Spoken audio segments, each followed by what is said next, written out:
It all started at the moment when children began to disappear in our city.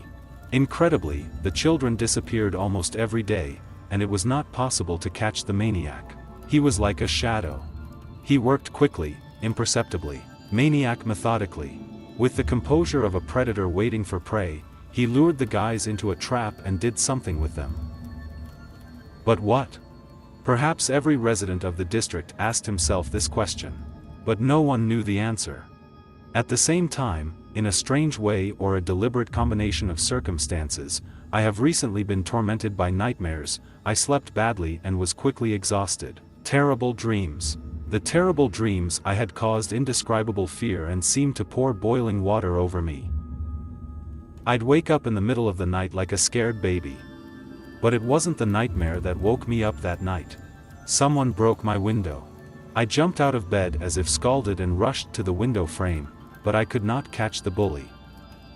It was empty outside, and only the kindergarten, motionless, immersed in the night darkness, mysteriously met me with frightening silence. This garden has long been an abandoned institution. I quickly looked at my watch. 3:45, and then in the dark I tried to make out the object with which the glass was broken, and for a moment I froze. It was not a stone, but a cobblestone. The size of a football. A whole ball. I couldn't believe my eyes right away, and my brain seemed to shut down, refusing to believe that someone could drop this boulder to the 6th floor. But the facts were on the face. The impossible has happened. And this impossible thing was happening to me in my apartment right now. The next evening, I was returning from work when I met a neighbor on the floor. She was standing in the grocery store and waiting for the seller to pack her purchases. I didn't look at her, but when she saw me, she smiled tightly and turned slightly pale. As if something had scared her. "Good evening. Are you probably from work?" She tried to look confident. "Greetings. Yes, from work." I decided not to pay much attention to her and immediately began to look at the fruit. But she came up again and tried to talk to me. "Into your window. I didn't sleep last night because of a toothache and I heard how your window was broken. Have you noticed anyone?" I turned to her and made a disgruntled primate, trying to show with all my appearance that talking to her now was most inappropriate. "No, I didn't notice anyone. And even if I had noticed, do you think it would have brought me back? I saw someone yesterday." She looked around nervously, as if afraid that someone would hear us. "Something black, twisted. It was he who threw a stone at your window, and then ran behind a tree." My throat went dry for a second and I couldn't make a sound. And then, gathering my strength a little, I looked her straight in the eye and asked again. "Is it? That is, in your opinion, it is an inanimate being?" "I do not know what it is, but it is not a person, and I'm scared for you." She took one last look at me and, realizing my unwillingness to communicate, slowly turned around and walked to the exit of the store. I stood in a stupor for a long time, looking after her. And then, without buying anything, I went home. I didn't sleep that night thinking about what the neighbor said. Is it possible to believe her words? Could she have been lying? And if she could, what's the point? What is the point of trying to introduce mystical notes into this story? Questions, questions, just questions. They mercilessly tore my head apart, pulling my nerves like a guitar string. I took a deep breath and went to the window. The master had already replaced the broken glass, and through it I began to look at the kindergarten. How ominous he seemed at that moment. Because of the trees growing around the perimeter, it was plunged into almost impenetrable darkness. In some cases, the moonlight still managed to break through the dense branches, and it slightly illuminated the crooked rusty swing and rotten poles. Suddenly I noticed some movement.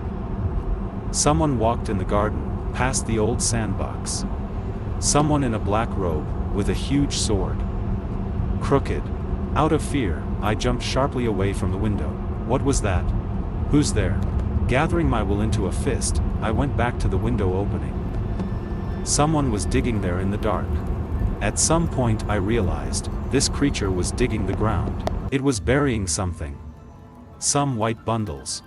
Goosebumps ran over my skin. My legs were numb, my arms were limp, hanging along my body. And it was like I was lost. My consciousness was plunged into a complete fog. I moved away from the window and fell on the bed. What did I just see? What event did I witness? I couldn't sleep a wink that night. Moreover, I didn't dare to go to the window anymore. I didn't have the courage. The next day I decided to go to an abandoned kindergarten after work. It was already evening when I was returning home along a deserted street. The sun sank below the horizon, and the first twilight fell on the city. I reached the apartment, but I did not stay too long, but only quickly changed clothes and went to an abandoned kindergarten. I wanted to find the place that this creature was digging. But maybe it was some homeless person who was burying a dead dog. Fortunately for me, the garden gate turned out to be rusty and hung on its side, so it was not difficult to open it. I was finally inside. On an old abandoned site. Crooked swings and rotten poles also stood motionless in their places. And then there was the ill-fated sandbox. The smell here was terrible, and for a moment I even doubted the correctness of my action. And a minute later I noticed a bloodstain. It was still fresh. And I could have sworn that they left it quite recently. How terrible it was. My knees were shaking, beads of sweat were rolling down my back. But it was impossible to retreat. I began to dig the loose earth with my hands and a knife that I took at home. To make your work easier, I soon discovered that my hands were getting wet. In the semi-darkness, I did not immediately understand what was wrong, but then the realization hit my head painfully. My hands were up to the elbows in dark blood. I screamed. And if I saw myself from the outside, would think I was crazy. It was a wild, crazed scream, similar to the one that a falling man makes. A cry of despair and the realization that there may be corpses hidden underground. In this series of blows, I did not immediately notice that it had been dark for a long time. There was a rustle somewhere nearby. Someone was coming here. I spent the last of my strength to quickly crawl away into the bushes. Fear was taking hold of me. At some point, the outlines of a stranger began to be seen in the dark. Yes, there was no doubt now. It was the creature. It had a thick, hunchbacked body, from which, like sticks, long bony arms protruded, covered with deathly pale skin. Claws were visible on the fingers. He was wearing a hat. I didn't see the face. Suddenly I heard a low devilish laugh. It was laughing. What were you talking about by yourself? How scary it was to see this picture. I sat motionless, hardly breathing. My chest was bursting from the pressure, and my eyes were flooded with sweat. But only now did I notice the white bundles that the creature was carrying in its armpits. After a couple of minutes, it deposited white lumps and wanted to start digging, but noticed that someone had touched the ground before it. The creature froze for a second, and I saw his face. The face looked like a human, but it had one feature: wide, huge mouth with rotten teeth. It began to turn its head slowly, looking at every inch of the garden. At some point, his eyes stopped on the bushes in which I was sitting. It was like it was looking at me. Then it smiled. "Wait a minute.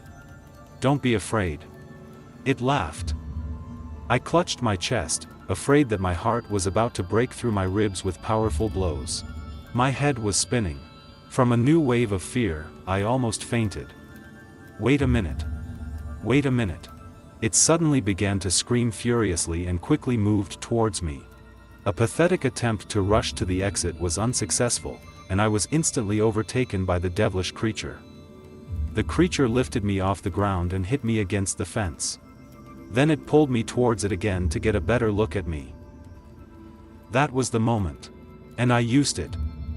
Abruptly pulled a knife out of my pocket and stuck it in his eye. There was an inhuman scream and a hoarse growl. The creature let go of me and started rushing around the garden, holding on to the wound. Rage filled him. It was ready to tear me apart, but the hellish pain did not allow me to do it. I began to crawl towards the exit. I don't know by what miracle, but I managed to get to the gate, get to my feet, leaning on it and wander along the road. Then the police noticed me and put me in a car, took me to the police station. I slid helplessly into the seat and tried to rest, but suddenly the car rose into the air and with a deafening roar hit the roof on the asphalt. Fragments scattered across the cabin. The body is ugly crumpled. I lost consciousness from the blow. I woke up half an hour later. Or so it seemed to me. I was still in the salon, but already in the middle of the forest, next to some oak tree. A huge bonfire was burning nearby. I slowly began to crawl out of the car. The cool earth was already felt under my hands when I raised my head to the sky and found a policeman hanging on one of the branches. His body was disfigured in a terrible way. I looked back at the fire and gasped. The monster was laughing and jumping around the fire. He had the body of a second police officer in his hands, and the creature was constantly biting off pieces of flesh. The situation turned out to be hopeless. I didn't have a gun. And quickly looking around the salon, I was convinced that there was nothing there either. I couldn't run because my leg was injured. And then an idea came to my mind. I searched the wrecked car and found the package. I found a lighter in the glove compartment. Then he quietly began pouring gasoline from the gas tank into the found package. The idea seemed quite acceptable, considering the delirium I was in. When I finished, I began to crawl away from the scene, but, as I expected, the monster saw me. It grabbed me and dragged me to the fire. I heard its joyful cries, heard it laughing and singing devilish songs. I managed to hit his ugly face with a filled bag. We managed to pour gasoline on him. It just snorted and showed its teeth. After a couple of seconds, there was a moment to get a lighter, but suddenly I was annoyed to find that it had fallen out of my pocket. That was the end. Death was inevitably approaching. The monster knocked me down next to the fire and, without hesitation, bit into my shoulder. A hellish pain shot through my arm, spreading throughout my body and causing me suffering. I screamed, tried to push him away, but it was all in vain. Then with my other hand I tried to get coal out of the fire. I almost reached it. The flames of the fire burned my palm. But, screaming and overcoming the pain, almost losing consciousness, I abruptly grabbed a coal and immediately threw it in his face. His pale skin flushed, blistered. The creature howled. His voice was saturated with the blackest ferocity. It tore its face with its own claws, tore off the charred skin, and at some point it fell down. This ugly body lay motionless, and the head was slowly twitching. It was dead. And I couldn't help but rejoice, not to talk. His body itched, and blood oozed from his shoulder. I felt like I was losing consciousness, as it slowly darkened in my eyes and as I was falling into an unknown depth. I was dying. It's the taste of death, indescribable. I could feel it in my mouth. Literally permeated my entire body. And I looked at the night sky and was surprised by the splendor and beauty of the stars. As before, I could not notice it. Why haven't I admired this before? Now I was ready to look at them forever. But it was too late. I could feel my heartbeat fading in my chest with every second. I slowly closed my eyes. Darkness and cold enveloped me.